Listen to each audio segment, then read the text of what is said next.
안녕하세요, 다니택입니다. 인천 청라동에서 일어난 벤츠 전기차 EQE 350 플러스 화재 사건 이후 여러가지 소식들이 이어지고 있죠. 일단 좋은 소식부터 전해드리면은 8월 12일 오늘 저도 많이 빌려 타는 쏘카에서 월 단위 카쉐어링 서비스인 쏘카 플랜 이 차량을 100대 한 달 동안 무상으로 지원하기로 했어요. 저도 쏘카 플랜 투싼 요거 한 달 빌려 타고 그랬는데 하여튼 일단 박수. 네. 이거를 100대나 지원을 한다는 건 이거 꽤 큰 액수거든요. 일단 쏘카 일단 칭찬하고, 자 그리고 지난주 금요일에는 벤츠코리아에서 이번 사고의 피해 복구를 위해 써달라면서 45억 원을 기부를 했는데, 이번 사고 원인이랑 상관없이 인도적 차원의 순수한 기부다. 그리고 사고 원인이 밝혀진 이후에 벤츠가 책임져야 될 거 이런 것들이 생기면은 45억 원 기부한 거랑은 별도로 이 책임을 다하겠다 이렇게 얘기를 했습니다. 네, 이것도 일단은 다른 일이고요. 그리고 지난주 금요일에 이렇게 나온 소식인데, 이 아파트의 스프링클러, 지하주차장에서 불이라도 나면 물을 쫙 뿌려주는 이 스프링클러를 누군가가 임의로 조작했다는 소식이 또 나왔더라고요. 근데 이게 사실상 요 화재 사건을 대형 화재 사건으로 몰아간 원인으로 보이는데, 이거 참 문제입니다. 스프링클러 이거 문제예요. 미디어 오토. 다들 아시다시피 스프링클러라는 거는 건물 여기저기 다 설치가 돼 있죠. 신축 건물이라면 당연히 설치가 돼 있고요. 그리고 불이 나면은 바로 화재를 감지해서 물을 쫙 이렇게 뿌려줘서 불을 끄거나 아니면은 큰 불로 번지는 거를 막아주는, 요거는 이제 스프링클러가 이런 역할을 하는데, 이번에 벤츠 전기차에 불이 났었던 요거 청라동 풍경채 아파트, 요것도 비교적 신축 아파트이기 때문에 지하주차장에 당연히 스프링클러가 다 설치가 돼 있죠. 근데 이걸 누군가가 임의로 스위치를 끈 기록이 발견이 됐어. 화재 조사를 하면서 이 아파트에 있는 화재 수신기 여기에 저작된 요 기록들을 이렇게 들여다보니까 불이 확 퍼지기 직전에, 그러니까 8월 1일 6시 9분경에 스프링클러 밸브 정지 버튼을 누군가 눌렀다 그러더라고요. 스프링클러는 작동하려고 그러는데 이걸 딱 누르면 작동 안 되게 되는 거거든요. 소방 훈련 같은 거 할 때 혹은 뭐 점검 같은 거 할 때 요때나 이제 막 작동될 것 같은 것까지 딱 감지를 하고 더 이상 작동되지 않게 이렇게 딱 누르는, 요럴 때 쓰는 버튼인데, 이거 함부로 누르면 안 되는 버튼이거든요. 근데 이거를 화재가 나는 시작 시점에 이거 눌렀어. 아마도 화재 경보기가 제대로 감지를 하고 작동을 시작을 했는데 CCTV 같은 걸로 이렇게 보니까 별거 아닌 것 같아서 오동작으로 생각을 하고 그냥 누른 것 같아. 근데 이후에 이제 딱 보니까 불이 막 나는 것 같은 걸 봤는지 확실하진 않지만 5분 뒤에 요 껐던 스위치, 스프링클러를 막았던 요 스위치를 다시 해제하려고 했던 기록이 또 있어요. 그래서 스프링클러가 다시 작동을 해야 됐었는데, 그 사이에 스프링클러 작동 관련된 전선이 손상이 돼서 열이나 화재 이런 거에 대해서 손상이 됐나 봐. 그래서 결국 스프링클러가 작동이 안 됐다. 그래서 불이 계속 옆차로 옮겨 붙으면서 대형 화재로 이어진 것으로 보인다. 이거 정말 안타깝죠. 이 스프링클러 밸브 조작한 분이 누구신지는 모르겠지만 정말 큰 잘못을 하신 거예요. 물론 최초 불은 벤츠 EQE 350 플러스에서 나긴 했는데, 이걸 대형 화재로 번지게 한 게 이게 스프링클러가 작동하지 않았기 때문이거든요. 그래서 이분이 뭐 개인이지 아니면 뭐 아파트 관리 뭐 외주회사 뭐 소속인지 모르겠지만 이번 사고에 꽤 큰 책임을 지셔야 할 듯합니다. 미디어 오토. 자, 그러면 이번 화재의 근본 원인인 벤츠 EQE 350 플러스 얘기를 하기 전에 하나만 좀 더 짚고 넘어가죠. 지난주 금요일에 서울시가 발표를 하고, 또 월요일에 또 뭐 이거를 뭐 회의를 또 하나 봐요. 하여튼 90% 이하 충전된 차만 아파트 지하주차장으로 들어갈 수 있게 하자는 이런 방안을 얘기를 했는데, 좀 스마트한 방법은 좀 아닌 것 같아요. 멀쩡한 전기차들을 아무 일 없이 그냥 너무 편하게 타고 다니는 이 전기차를 그냥 다 죄인 취급을 해버린다는 거 아니야? 너도 불날 가능성이 있으니까 90%만 충전해. 100% 하면 안 돼. 이거 누가 기분 좋겠어요. 마치 우리 같은 이 꼰대 아저씨들 중고등학교 다닐 때 한 명 잘못하면은 단체로 대가리 맞고 막 단체 기합 받는 요런 느낌이 들잖아. 요즘 군대도 뭐 한 명 잘못하면은 단체 기합 주고 이런 거 안 해요. 요즘 누가 한 명 잘못했는데 단체 기합 주고 이런 거를 이걸 받아들이겠어. 잘못한 사람만 콕 집어서 그에 해당하는 벌을 주거나 대책을 세우거나 뭐 이런 쪽으로 생각을 해야지, 이 멀쩡한 전기차들 행복하게 타고 다니는 사람들까지 고통을 주냔 말이죠. 우리 아파트도 지하주차장에 충전시설이 있는데 주말에 충전하려고 그러니까 그 옆에 뭐가 하나 붙었더라고. 80%만 충전하라는 공지가 붙어 있었는데, 이걸 보면서도 조금 좀 아니지? 엊그제까지 100% 다들 충전하던 곳인데, 저 멀리 인천 청라동에서 벤츠 전기차 화재 사고 이거 한 번 났다고 이거를 80%만 충전하라고 이거를 이렇게 하면 이게 갑자기 안전해집니까? 이게 과충전으로 인한 화재 발생 방지로 인해서 80%만 충전하라는 이게 좀 그렇죠. 100%를 충전하면 위험하고 80% 충전하면 안전하고 이거 아니거든요. 전기차는 100% 충전을 해도 배터리가 막 찰랑찰랑 넘쳐가지고 막 불이 날 정도로 위험하게까지 이렇게 막 턱에 차오를 정도로 막 이렇게 충전하고 이러는 게 아니에요. 모든 전기차가 안전마진을 두고 설계를 합니다. 불이 났던 벤츠 EQE350 플러스, 이것도 중국 파라시스 배터리에서 납품할 때는 96kWh 배터리로 끼워져서 납품이 돼요. 근데 EQE350 플러스 이거 제원부 찾아봐봐. 이거 88.8kWh 배터리로 나온단 말이야. 그러니까 꽉 채웠을 때 100% 했을 때 88.8kWh가 되고 나머지 7kWh 정도의 안전 마진이 남아있다는 거예요. 물론 요거 7kWh만 남겨두고 꽉 채우는 것보다 뭐 17kWh 정도 좀 여유 있게 남겨두고 충전하는 게 조금이나마 더 안전할 수는 있겠지만 아주 안전해지는 수준은 아니에요. 결과적으로 뭐 10% 20% 충전 덜하게 한다고 막 규제한다고 해서 불 날라 그러던 게 안 날 정도로 이렇게 막 효과가 있는 방안으로는 생각이 안 된다는 겁니다. 스마트한 방법이 아니에요. 좀 아둔한 방법이야. 이거 진짜 막 단체기한 막 주고 반감세 막 이거 정말 안 좋은 기억으로 자꾸 생각이 된단 말이에요. 미디어 오토.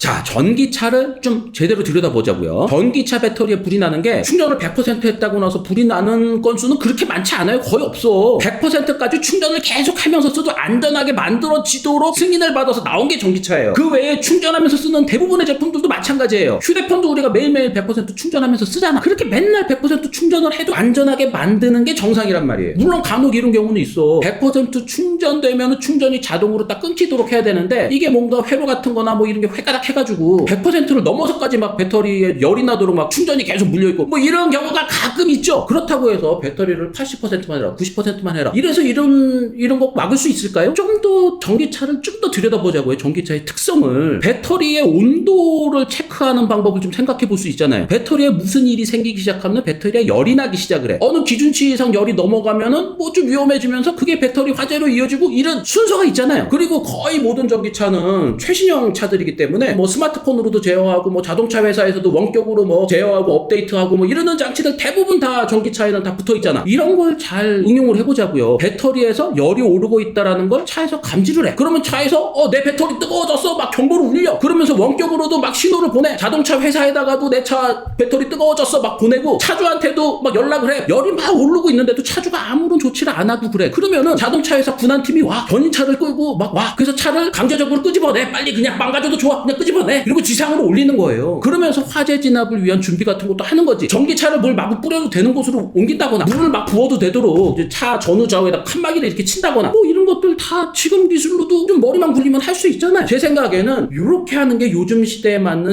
스마트한 방안 같아요. 물론 이게 기술적으로 바로 가능한지 아니면 뭐 진짜 불가능한 건지 내가 진짜 모르는 얘기를 하는 건지 내가 장담은 못하겠지만 제가 전문가까지는 아니어서 그냥 이쪽 업계를 계속 들여다봐 왔던 그냥 기자하고 뭐 유튜버고 그러죠. 그래서 조금 주제 넘는 얘기일 수도 있는데 서울시에서 전기차 충전 90%로 제한하라 80%로 제한하라 이렇게 얘기하는 건 정말 아닌 것 같아서 이렇게 말씀드리는 겁니다. 요즘 차들 이 천장에 요 룸램프 있는데 보면은 SOS 버튼 빨간 거 이렇게 있는 차들 있죠. 요거 SOS 버튼 누르면은 자동차에서 군안팀으로 바로 연결되는 거예요. 차 사고가 빡 나가지고 막 피 흘리고 있을 때도 요것만 누르면은 119로 연락되고 자동차 위치가 이렇게 무선으로 전송이 되고 그래서 이제 군안팀이 그 위치로 오는 거거든요. 요런 것들을 배터리 온도 모니터링 하는 시스템에 이렇게 연결시키면은 배터리 온도는 차에서 늘 모니터링을 하고 있잖아요. 주행 중에도 배터리 온도 몇 도인지 이렇게 계기판이 나오기도 하잖아. 그래서 불 나기 전에 배터리 뜨거워지기 시작할 때 대응하도록만 해주면 이게 화재를 막을 수도 있는 근본적인 방법, 스마트한 방법 아니겠어요? 전기차가 이만큼 똑똑하게 만들 수도 있는 차인데 그런 방법을 좀 정부 차원에서 좀 얘기를 해주고 그러시면은 좋지 않을까 해서 제가 좀 주제 넘게 이렇게 말씀을 드립니다. 다시 한번 말씀드리지만 전기차는 공포스러운 물건이 아니에요. 우리의 이 지구 온난화, 이번 여름도 엄청 덥잖아요. 이러한 지구 온난화를 조금이나마 늦출 수 있는 방법이 내연기관차보다는 전기차를 사는 거예요. 정부가 나서서 전기차, 친환경차 이거를 좀 더 살 수 있도록 이렇게 만들어 주셔야 되는데 전기차에 불 한 번 났다고 전기차 타는 사람도 불편하게 만들고 전기차 살려고 그러는 사람의 마음도 그냥 확 식어버리게 하고 이거는 더 멀리 봤을 때 정말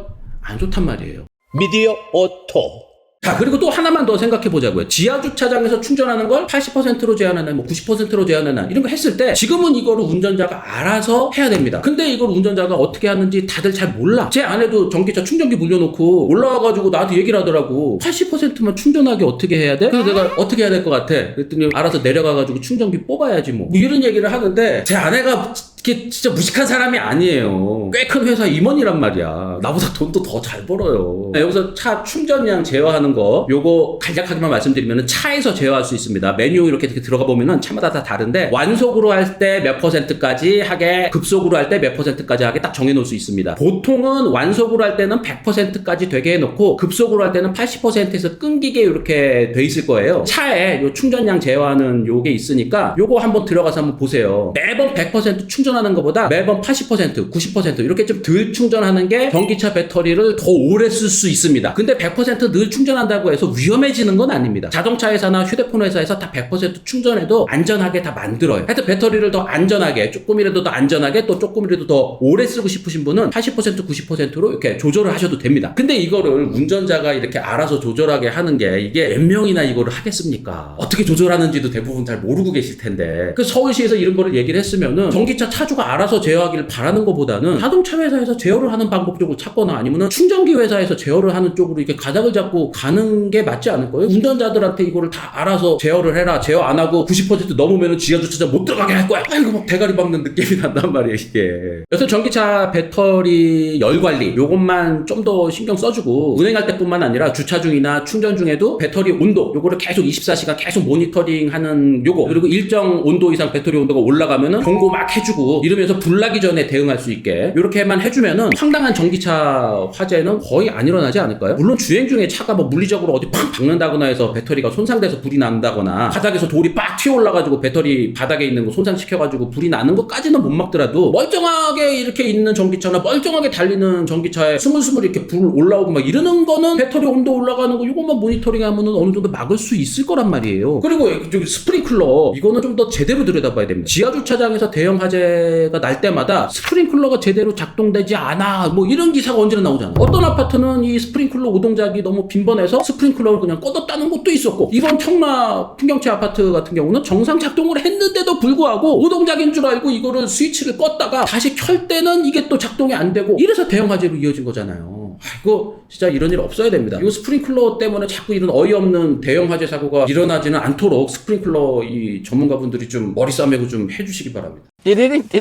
자, 그러면 이제 벤츠 얘기를 좀 해보죠. 아직 차량 감식 결과가 다 나온 게 아니라서 이 말씀드리기가 좀 성급한 것 같아서 맨 나중에 그냥 좀 짤막하게 말씀드리는 건데, 벤츠 EQE 350 플러스의 차주가 진짜로 차에 아무런 튜닝을 안 했다고 가정을 하고 이 차가 또 사고가 났거나 뭐 큰 충격을 받았던거나 뭐 이런 일이 정말 없었다는 가정 하에 말씀을 드리는 거예요. 물론 벤츠 EQE 전기차 세단의 바닥이 좀 낮긴 해요. 다른 전기차들에 비해서 바닥이 좀 낮아요, 이게. 그래서 이 과속방지턱 중에 좀 높은 거, 좀 유별나게 높은 거 이렇게 확 넘을 때는 바닥이 좀 이렇게 충격받거나 긁힐 수도 있지 않을까라는 걱정이 되기도 하는데, 네, 제가 2년 전에 전기차 바닥 높이를 다 이렇게 다 재봤던 영상이 있습니다. 그때 모트라인에서 전기차 다 모아가지고서는 경기도 화성에서 막 이렇게 테스트한다 그랬을 때 거기 가가지고 담배값이랑 휴대폰으로 이렇게 재봤던 그 영상이 있는데, 우리나라 현대기아 전기차는 바닥 높이가 대략 16cm 조금 넘는 수준으로 이렇게 다 세팅이 되어 있는데, 벤츠 전기차가 13cm 수준으로 좀 바닥이 낮았죠. 바닥이 낮으면은 공기역학적인 성능 좋아지고 뭐 고속 안정성도 좋아지고 뭐 여러 가지 이점이 있지만, 바닥이 낮으면은 과속방지턱 같은 데 확 긁힐 수 있잖아요. 그때 영상 찍을 당시에 EQE는 우리나라에 출시된 지 얼마 안 된 시점이라서 EQS 바닥만 이렇게 측정했을 때 13cm 정도 나왔는데, 근데 이 벤츠 이 전기차 세단들 바닥만 낮은 게 아니라 이 휠 베이스가 길어요. 앞바퀴에서 뒷바퀴 사이가 이게 길단 말이에요. 이 휠 베이스가 대부분의 차들은 3m 안쪽인데 EQS는 3m하고도 21cm입니다. 그리고 EQE는 3m하고 12cm예요. 바닥도 낮은데 휠 베이스가 기니까 이 바닥이 긁힐 염려가 조금 좀 염려가 되죠. 과속방지턱 넘을 때도 그렇고, 또 지하주차장 이렇게 내려갈 때 바닥이 이렇게 꺾이는 부위에 이렇게 좀 긁힐 수 있을 여지도 있잖아. 그래서 제가 주말에 풍라 풍경채 잠깐 갔거든요. 그래서 지하주차장 입구라든지 뭐 이런 데를 몇 군데 봤는데, 이게 새로 생긴 아파트라서 그런지 지하주차장으로 내려가는 게 아주 완만하게 잘 이렇게 돼 있더라고요. 그리고 이 지역에 과속방지턱이 좀 많긴 한데 새로 조성된 지역이라서 이 과속방지턱이 비상식적으로 이렇게 막 높거나 이런 것들도 없는 것 같았어요.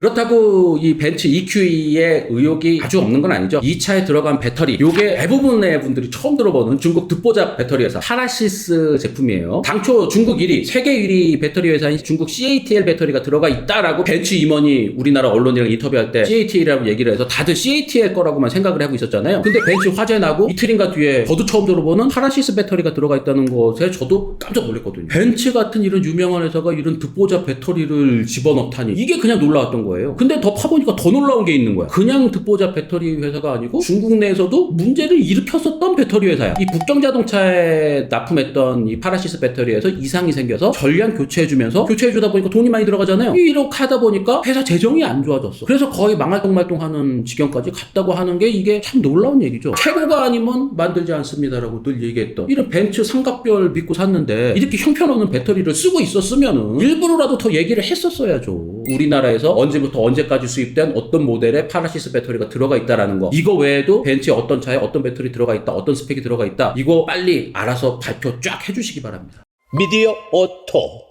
자, 여기서 잠깐 부연 설명을 해드리면은 벤츠에 왜 이렇게 허접한 배터리가 들어가게 됐을까, 요거를 조금 좀 추적을 해봤어요. 요거는 제가 뭐 벤츠 측에 질문한 것도 있고 그래서 질문에 대한 답이 들어오면은 상세한 영상으로 별도로 말씀드릴 텐데, 몇 가지만 말씀드리면은 벤츠가 파라시스라는 배터리를 쓰게 된 거, 요거는 원인이 벤츠의 욕심 때문입니다. 벤츠는 엔진차 만들던 시절에는 엔진을 직접 만들어서 차에다가 끼웠죠. 엔진 자체가 다른 회사보다 좋았고 그걸 차에다가 끼워서 팔았으니까 당연히 좋은 차가 되죠. 그래서 최고의 벤츠가 될 수 있었던 건데, 이거를 전기차로 넘어갈 때도 이어가려면은 핵심 부품인 배터리를 직접 만들어야겠다라는 생각을 한 거죠. 근데 벤츠가 직접 회사 만들어가지고 이렇게 하기에는 너무 늦어, 엄두가 안 나. 그래서 여기저기 배터리 회사를 막 찔러본 거죠. 너희도 우리랑만 손 꽉 잡고 갈래? 우리가 키워줄게. 우리랑만 손 꽉 잡고 세계 최고가 되자, 이렇게 했는데 배터리 회사들이 만만치 않았던 거야. 이미 벤츠 외에도 뭐 BMW나 폭스바겐, 뭐 현대기아, 테슬라 이런데 다들 납품을 하고 있어서 아, 예, 알겠습니다. 그리고서는 이게 벤츠 말을 잘 안 듣는 거죠. 게다가 벤츠가 뭐 전기차를 처음부터 막 대량 생산 빡 하고 이런 게 아니잖아. 이러면 대충 욕심을 접고 배터리는 잘하는 회사한테 공급을 받아가지고 우리가 다른 걸로 좀 차별화해서 만들어야겠다, 이런 생각을 해야 되는데 벤츠가 그 욕심을 접지 못한 거죠. 우리 벤츠랑만 손을 꽉 잡고 갈 수 있는 이런 배터리 회사를 꼭 찾다 보니까 전 세계 배터리 회사 10위 바깥에 있는 파라시스까지 간 거예요. 그래서 얘네들 파라시스 손을 꽉 잡고 이 회사를 키워서 벤츠의 전속 배터리 회사를 이렇게 만들고 싶었던 거죠. 그래서 파라시스 뭐 지분도 투자하고 막 이래가지고 벤츠의 브랜드 파워로 파라시스를 우량화로 이렇게 키울 수 있다고 생각을 한 거지. 근데 이게 쉽나요? 배터리 기술이 이게 너무 얕잡아 본 거예요. 벤츠가 이걸 잘 모르니까. 벤츠가 내연기관 시절에 쌓아올린 자신감, 이런 것들은 뭐 저를 비롯해서 많은 분들이 다 인정을 하죠. 근데 그 자신감 그대로 전기차, 이건 좀 아니에요. 전기차는 완전히 다릅니다. 배터리는 또 더더욱 달라요. 좀 더 겸손하게 고개 숙이고 들어가서 이렇게 해야 될 건데, 거기서도 벤츠 브랜드 파워 믿고서는 딱 이렇게 하다가 생긴 일입니다. 이거 외에도 벤츠가 전기차로 가면서 자신감에 넘쳐가지고 많이 헤매고 있죠. EQ 브랜드 딱 만들어가지고 EQS, EQE, 이거 EQ 브랜드 만드는데 돈을 얼마나 쏟아부었어요. 근데 지금 와서는 EQ는 저 뒤로 그냥 하면서 EQ는 내세우지 않아. 어차피 다 전기차가 될 거기 때문에 EQ 이제 앞에다 안 쓰고 저 뒤에다 쓸 거야. 이러니까 지금 욕먹고 있고, 처음 벤츠 전기차 나올 때부터 조금 악재였죠. 길이 5m가 넘는 프리미엄 전기차, S클래스급 전기차를 딱 내놨는데 프렁크가 없어. 테슬라 모델 3에도 프렁크 있고 뭐 현대기아 이런 전기차에도 프렁크 있고 막 이런데 5m 넘는 벤츠 전기차에 프렁크가 없어. 왜 프렁크 없냐고 물었더니 프렁크가 왜 필요해? 이렇게 얘기를 하면은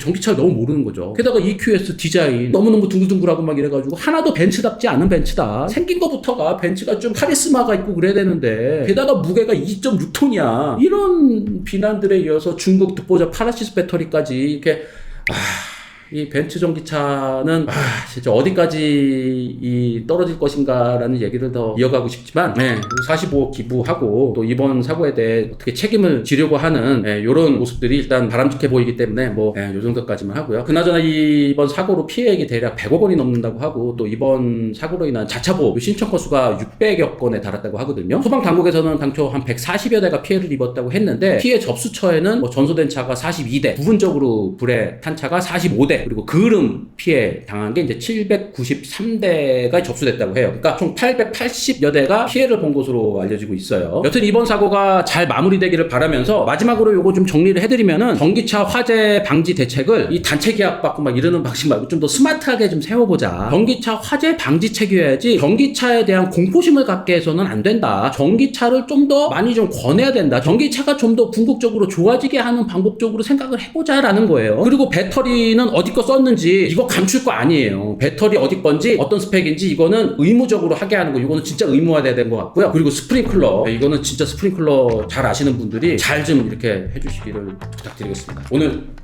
여기까지입니다. 고맙습니다.